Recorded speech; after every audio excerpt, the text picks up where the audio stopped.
പുതിയൊരു വീഡിയോയിലേക്ക് എല്ലാ മാന്യ പ്രേക്ഷകർക്കും സ്വാഗതം. ഇന്ന് ഞാൻ നിങ്ങളുമായി പങ്കുവെക്കുന്ന അപ്ഡേറ്റ് ബ്ലഡ് ലൈനിലെ വലിയൊരു മാറ്റമാണ് നമുക്ക് ഇന്നത്തെ സ്മാക്ഡൗണിൽ കാണാൻ സാധിച്ചത്. അപ്പോൾ റോമൻ റീൻസിൻ്റെ റോൾ ഈ ഒരു സ്റ്റോറി ലൈനിൽ എന്ത് എന്നുള്ളതാണ് നമ്മൾ ഇനി നോക്കാൻ പോകുന്നത്. അപ്പോൾ നമുക്ക് അധികം ദീർഘിപ്പിക്കാതെ നേരെ വീഡിയോയിലോട്ട് തുടക്കാം. ഇന്നത്തെ സ്മാക്ഡൗൺ എപ്പിസോഡ് കഴിയുന്നതോടുകൂടി ബ്ലഡ് ലൈൻ സ്റ്റോറി ലൈനിൽ റോമൻ റീൻസിൻ്റെ റോൾ എന്ത് എന്നുള്ളത് പലർക്കും ഒരു സംശയം പോലെ നിൽക്കുന്നുണ്ട്. അതായത് റോമൻ റീൻസിൻ്റെ നേതൃത്വത്തിലാണ് ഈ ബ്ലഡ് ലൈൻ ഉള്ളത്, അതോ റോമൻ റീൻസിനെയും ബ്ലഡ് ലൈനിൽ നിന്ന് പുറത്താക്കിയോ എന്നുള്ളൊരു സംശയമാണ് പലർക്കും ഉള്ളത്. അപ്പോൾ അതിൻ്റെ കൃത്യമായിട്ടുള്ള ഒരു ഉത്തരമാണ് നമുക്ക് നോക്കാൻ ഉള്ളത്.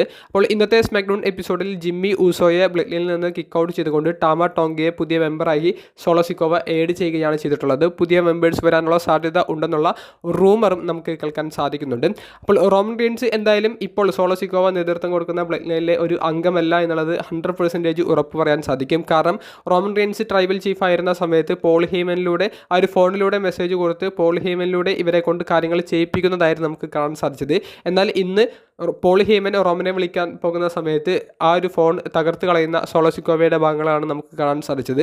അപ്പോൾ അവിടെ നിന്ന് ഒരു കാര്യം വ്യക്തമാണ്, സോളോ സിക്കോവ അദ്ദേഹത്തിൻ്റെ ഇഷ്ടം മൂലം അല്ലെങ്കിൽ അദ്ദേഹത്തിൻ്റെ മുകളിലുള്ള വേറെ ആരോ പറഞ്ഞിട്ട് അദ്ദേഹം ബ്ലഡ് ലൈൻ എന്ന് പറയുന്ന ഗ്രൂപ്പിൻ്റെ ആ ഒരു ലീഡർഷിപ്പ് ടേക്ക് ഓവർ ചെയ്തതാണ്. അതെന്തായാലും റോമൻ റീൻസ് അല്ല എന്നുള്ളത് 100% ഷുവറാണ്. അപ്പോൾ റോമൻ തിരിച്ചു വന്നാൽ സോളോ സിക്കോവ ഇതിനെ ചൊല്ലിയിട്ടുള്ള ഒരു തർക്കമുണ്ടാക്കുകയും റോമനെയും ആക്രമിക്കാനുള്ള ഒരു സാധ്യതയുണ്ട്. അപ്പോൾ റോമൻ്റെ നേതൃത്വത്തിലുള്ള ഒരു ബ്ലഡ് ലൈൻ സോളോയുടെ നേതൃത്വത്തിലുള്ള മറ്റൊരു ബ്ലഡ് ലൈൻ ആയിരിക്കും നമുക്ക് ഇനി കാണാൻ സാധിക്കുക. അപ്പോൾ റോമൻ റീൻസിൻ്റെ റോൾ ഇങ്ങനെയാണ്.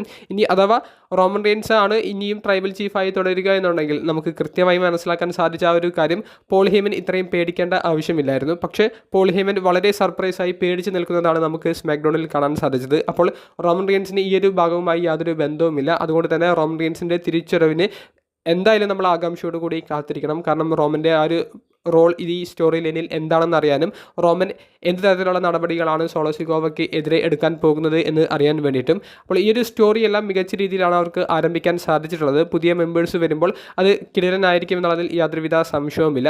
ഇനി നിങ്ങളുടെ അഭിപ്രായങ്ങൾ കമൻറ്റ് ബോക്സിൽ ഒന്ന് രേഖപ്പെടുത്തുക. റോമൻ റീൻസ് തിരികെ വരുമ്പോൾ അദ്ദേഹം പഴയ ഒരു ട്രൈബൽ ചീഫ് ക്യാരക്ടറിലായിരിക്കുമ്പോൾ അത് പുതിയ ഫേസ് ആയിട്ടുള്ള ഒരു ട്രൈബൽ ചീഫായിട്ട് ആയിരിക്കുമോ എന്നുള്ള നിങ്ങളുടെ അഭിപ്രായം കമൻറ്റ് ബോക്സിൽ രേഖപ്പെടുത്തുക. അപ്പോൾ അടുത്തൊരു വീഡിയോയുമായി കാണുന്നത് വരെ ബൈ.